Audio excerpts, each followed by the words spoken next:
8 makikiramay sana sa patay ang nasawi matapos mahulog ang sinasakyan nilang multicab sa bangin sa Ayungon, Negros Oriental. May spot report si Alan Domingo ng GMA Regional TV.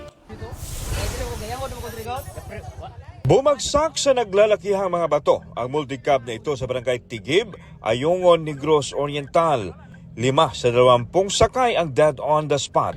3 ang isinugod sa Negros Oriental Provincial Hospital pero idineklara ng dead on arrival. 4 kabilang isang bata at ang driver ng multicab ang nananatiling critical. Isa nagtamo ng minor injury na nasa Bindoy District Hospital habang nakaligtas ang iba pang sakay. Ayon sa investigasyon, nagpunta ang mga biktima sa sitio Tumampon para magpaabot ng tulong sa isang namatay sa lugar. Nang mawala ng preno ang multicab sa matarik na bahagi ng kalsada bago tuluyang mahulog sa bangin.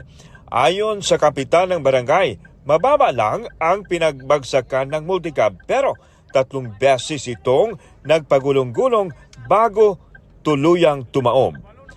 Alan Domingo ng GMA Regional TV nagbabalita para sa GMA Integrated News.